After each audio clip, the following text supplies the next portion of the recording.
May was busy for hackers, which says nothing, because if you follow my recaps, you know, every month is busy for hackers. Anyway, let's take a look at the biggest hacking news of May. This is AI Joe, and welcome to yet another recap. Let's start from Discord, which notified its users about a potential data leak. Turns out a third-party customer service agent had what Discord described as an incident.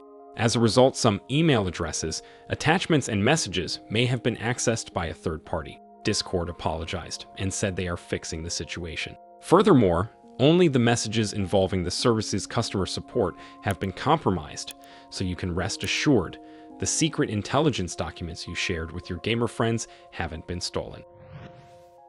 On the topic of secret documents, let's talk about Poland, which had a bit of a security meltdown. Apparently, an email containing an old password allowed hackers to access a database with military plans. They have been contained in a presentation, which was password protected. However, the password wasn't changed for 3 years, and a politician shared it with somebody several years ago. The documents contained evacuation plans, a layout of a military port, and some other interesting bits of mild military importance. However, it still serves as a reminder to regularly change your passwords. Another group of people who should worry about their cybersecurity more are T-Mobile users. The American telecommunications giant had yet another data breach. It wasn't as massive as the one earlier this year, but still exposed nearly 900 customers. Threat actors who accessed T-Mobile systems stole PINs, social security numbers, names, and other data. The company says no financial information was stolen though, but it reset the PINs of accepted users and recommended them to change it to the one of their choosing, just in case.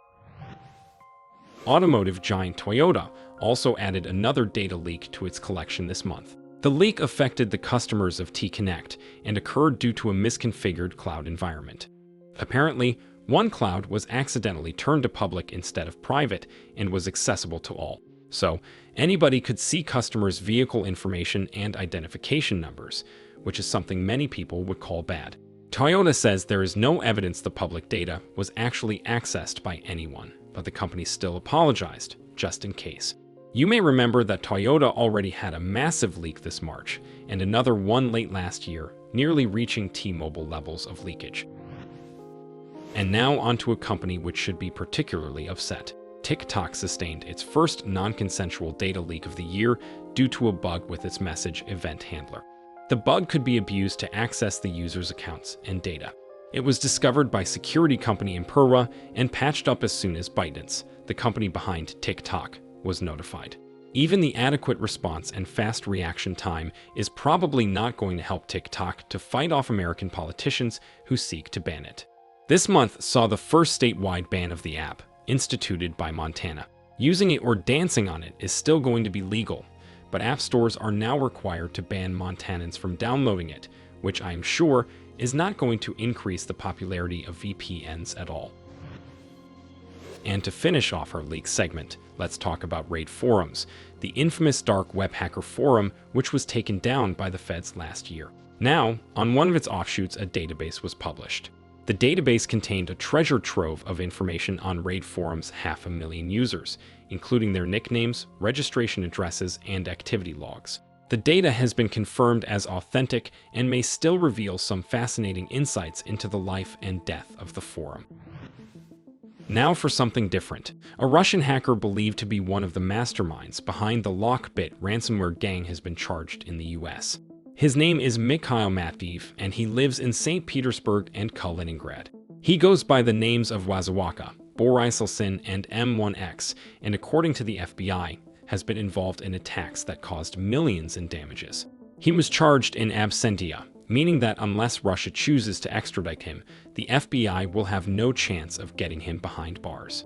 However, the charges will likely prevent Mikhail from traveling to any US allied nations, which may somewhat restrict his money-spending habits. And since we already started with Russia, here's our usual segment, Cyberwar.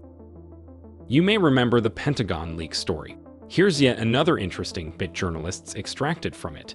Apparently, the US intelligence spied on Evgeny Prigozhin, the leader of a Russian mercenary army called Wagner.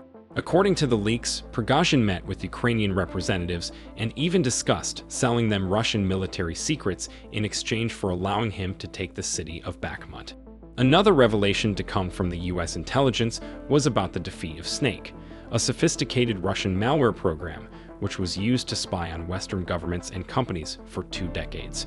NSA and other agencies published a fascinating report detailing how Snake was found and countered in one of the most interesting operations in recent years.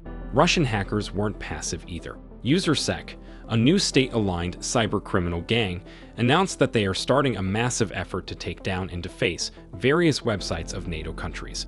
Meanwhile, Killnet, possibly the most prominent gang, said they are turning into a private military hacker company. Oh, and the Ukrainian hacker collective IT Army of Ukraine has been at work too. They announced a bounty program to disable web cameras that could help Russians track Ukrainian army movements. And now our other regular segment, Blitz News. NASA held its first public meeting about UFOs, discussing declassified documents and other evidence before publishing an extensive report. Does this have anything to do with hacking? Not really, but it's still quite cool.